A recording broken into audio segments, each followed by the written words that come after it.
Thank you for meeting with me today, Mr. Duff. I understand you have some questions about the response to intervention process. I do, Mrs. Cartwright. I don't quite understand how education works these days. It's changed so much since I was in school. I guess my first question is, why is this response to intervention considered a process and not a program? Response to intervention, or RTI, is a process because there are many steps taken to ensure educational success for all of our students. RTI came about when the Individuals with Disabilities Education Act was reauthorized in 2004. Schools used what is known as the discrepancy model to identify learning disabilities. That is, a student had to fail before they were identified as needing help, and some of those students didn't truly have a learning disability. The Reauthorized Act changed how students are identified, and it uses a process to catch them early on in school so they don't fall behind. Okay, so this act changed how students get extra help. But how? All of our students receive instruction from their teacher in their classroom. They're being taught the core curriculum. RTI focuses on the students who are struggling with the skills necessary to be successful within the core curriculum. In order to know who is struggling, the students need to be tested. All of our students are given a screening at the beginning of the school year, in the middle of the year, and again at the end of the year. This allows the teachers and administrators to see which students are where they need to be, or on grade level, when they start school, and to see their growth during the year. It also tells us which students are above or below grade level. If they are below grade level, then we know they will struggle with the core curriculum. Okay, but what if a child is only having a hard time with one subject? Well, this is where RTI, the process, will help. There are 3 tiers of intervention where instruction is targeted specifically to the skills students need.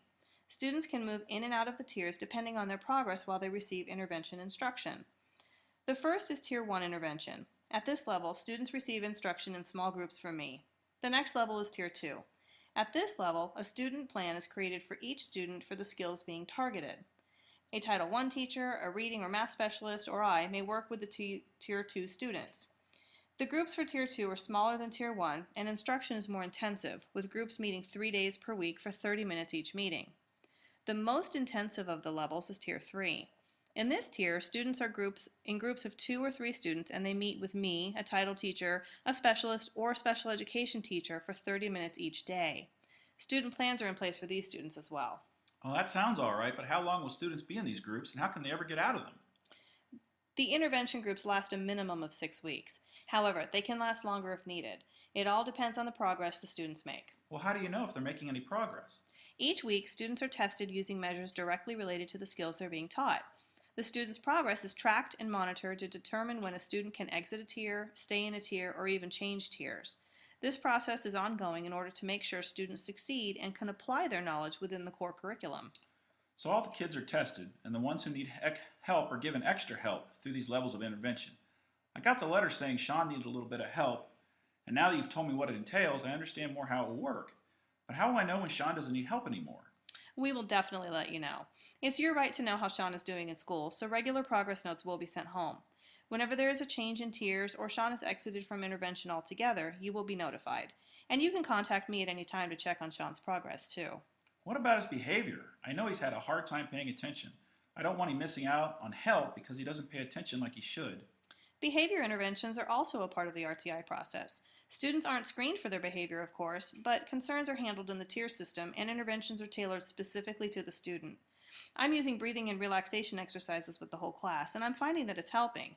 Sean is paying attention better too, so I don't feel we need to explore a specific plan for his behavior at this time. Okay, that's great to hear. Like I said before, education has changed since I was in school. I was afraid Sean was going to miss important teaching because he needs some help. You're right. Education has changed over the years. We're not waiting for students to fail before giving them the help they need. We're able to catch those who are struggling before difficulties become entrenched.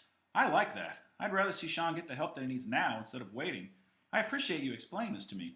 I'm looking forward to seeing his results over the next few months. You're very welcome, Mr. Duff. I'm glad I could help you understand response to intervention better.